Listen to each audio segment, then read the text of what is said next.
Welcome back to Figure Depot. Today we're taking a look at the Superman Unchained armor action figure from the Superman Unchained comic run. It's a very cool story, and I won't spoil any of the details for you, but I will say definitely check it out if you haven't. It's very, very good, and yeah, it's just really good. This is some armor that he ends up having to use during that little episode and story arc, and it's very useful. But anyway, I won't spoil any of the details for you in case you haven't read it, but I will just recommend that you go actually read it. So, very good story arc. We have on the back here just a description of the figure and a picture from the comic of him donning his armor for the first time, and then I'll bring it in a little closer so you can see these are comic panels from other figures available in the line.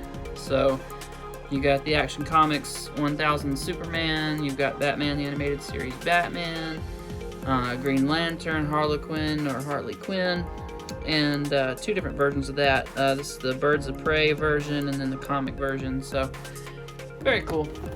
On the side, typical with this packaging that we're seeing from McFarlane Toys, continuing the DC Multiverse line.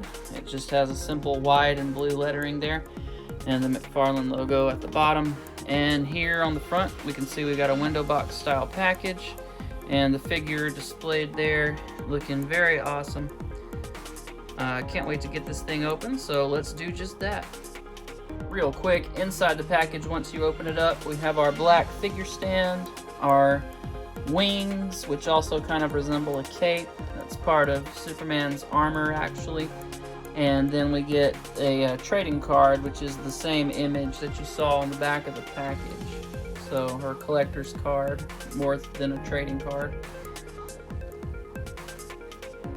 And here is Superman Unchained out of the package. Again, this is an armored suit that he wears to fight a specific enemy in the Superman Unchained story arc, and it's very cool. And I'm really digging this figure. I don't have any Gundam style figures, but it definitely reminds me of that style and look, and that's just kind of immediately what I thought of when I first saw it. And at first I was like, meh, but then it started to grow on me, and I actually, it's cool to have a Superman-esque concept figure in sort of a almost robot-looking style. Really, if Optimus Prime and Superman had a baby, this is what you'd end up with. So, very cool. Really like it a lot, actually. It's very unique. It's not like really anything else in my collection, but I don't know. There's just something about it that's very appealing to me. And I think that the paintwork is really good. I think that the concept and design, as translated from the comic to action figure form, is very well executed, and I think it just looks really great. So, definitely impressed with what I'm seeing here. Alright, getting a closer look at the figure. It's got these really cool yellow eyes painted here, which look really nice. And real clean paintwork on this. It's almost got a Shredder vibe going with the kind of three-pronged silver little plate there on the top. The S is really nice and clean. It's a shiny gloss finish. We've got almost a metallic blue here, which is also a gloss, and then we've got a flat black in the black portions there. It's very well thought out. This flat black here, and then we have the gloss on top. Got this cool ribbing on the side of the boot here. Looks really cool. Then we got a smooth texture. Lots of different mixes of textures, different patterns and designs on here, and I really like the cape sort of looking armor plates here. It's meant to look like he's wearing a cape, and that of course continues on to these little wings here. Very Voltron-esque in their design. And yeah, really cool. Looking at the back, you can see they kind of poured in here on the back. They just plug right in out of the package. No problem. I gave them a little bit of a twist as I seated them down in there, but they went in just fine. So, very cool. In terms of articulation, some new stuff, kind of, some old stuff, kind of intermixed. The head is, I guess it's on a ball joint. It looks up, but not a whole lot. It looks down just a bit. It does rotate 360, so that's no problem. The arms are on ball hinges, so that's nothing new. I'm trying to see if they swivel. Yeah, they do swivel. I think they swivel here, but I'm having trouble getting that one to move. I don't want to force it since I just opened it up. We only get like a 45-degree bend, so not much bend there at the elbow. We do have ball hinges here at the wrists, so they'll rock up and down, spin 360, go side to side. They'll do kind of whatever you want them to. The torso articulation, if we look here, you get a forward and backward crunch out of the lower abdomen. It doesn't seem to want to twist for me, except for just slightly. But then we have a twist at the upper abdomen there under the rib cage. So, you know, he can move around all kinds of ways just fine. The legs do swivel. The attachment is similar to that of like a the ring style exclusive figures from Storm Collectibles, how they swivel kind of at the top instead of mid-thigh. They do that for aesthetics, I'm sure, but it's not quite as functional as if you had a true mid-thigh cut. The legs will kick forward 90, but albeit slightly out to the side. He'll split out to there, so really nice split range. He does have double jointed knees, but not going to get a whole lot more than 90 degrees out of that just because he's so bulky. And then we do have a ball hinge. It's real hard to see, but there is a ball up inside there. And mine are turned where it goes straight forward and back, but he can swivel, but the armor on the side is going to keep it from swiveling around any farther than that, really. So essentially it's just a hinge back and forth in the way it functions. And then of course we've got toe articulation, so you can get a 90-degree bend out of the toe articulation. So articulation's good. Looking at the wings here, they're kind of on a ball hinge type thing as well, so you can kind of rotate them and then flip them out, kind of however you want to do that there. And I'm going to move him a little farther away from the camera so we can see that demonstration a little better. I just realized I did that off camera.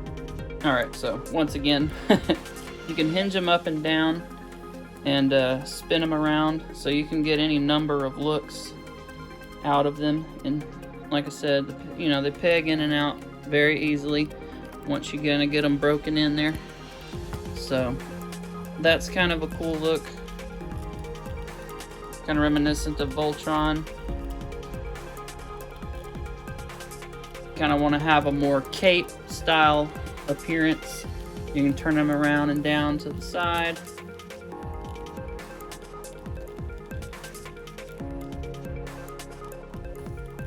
It kind of almost looks like he's wearing a cape,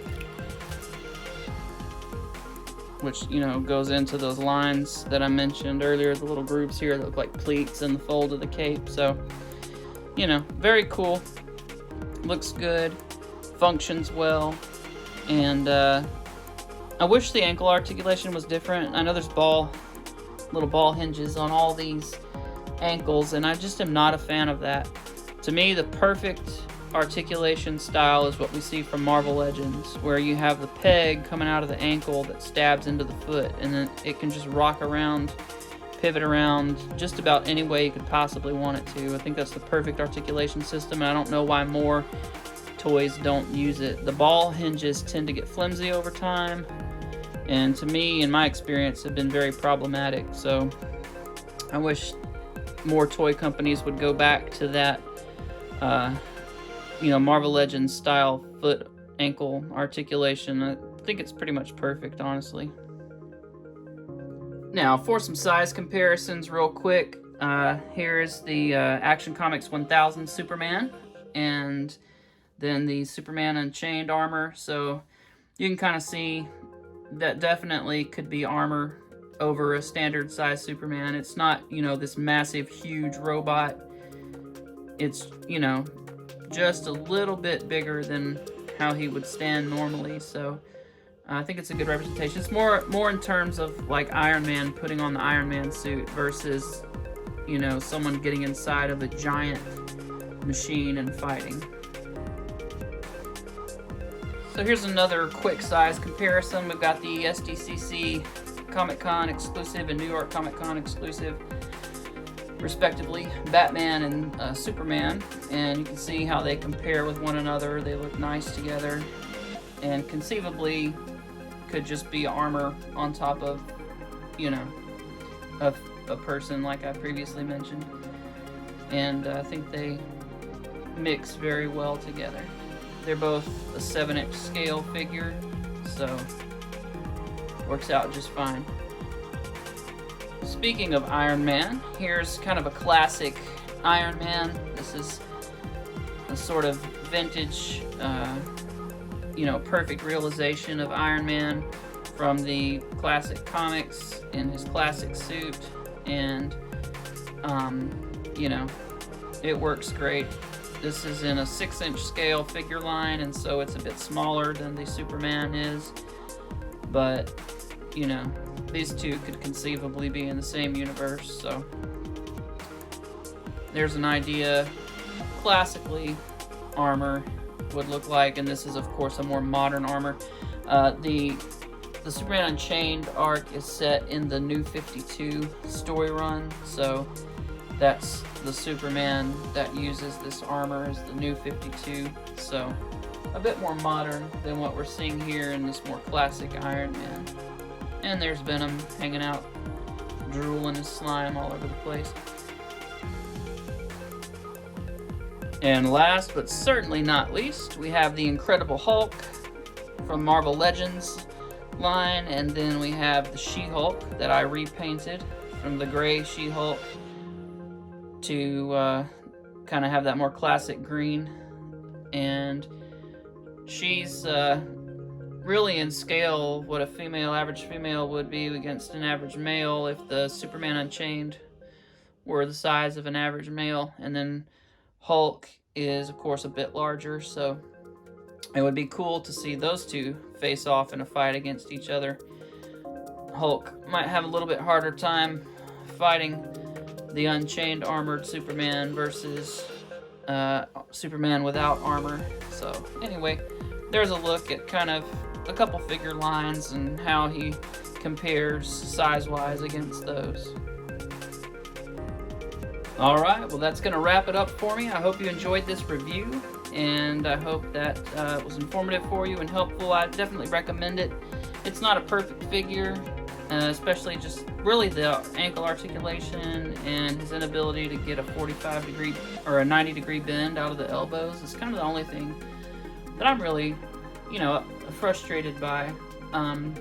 Posing him in some really awesome dynamic poses would be so much better if the ankle articulation was better and more conducive to that. But still an awesome looking figure, very beautifully sculpted and painted, and very good translation from comic to action figure concept. So I'm cool with it overall. Looks great, and I think you should check it out. Tune in next time. Check out my Instagram for some photos later, and I'll see you guys next time. Appreciate it.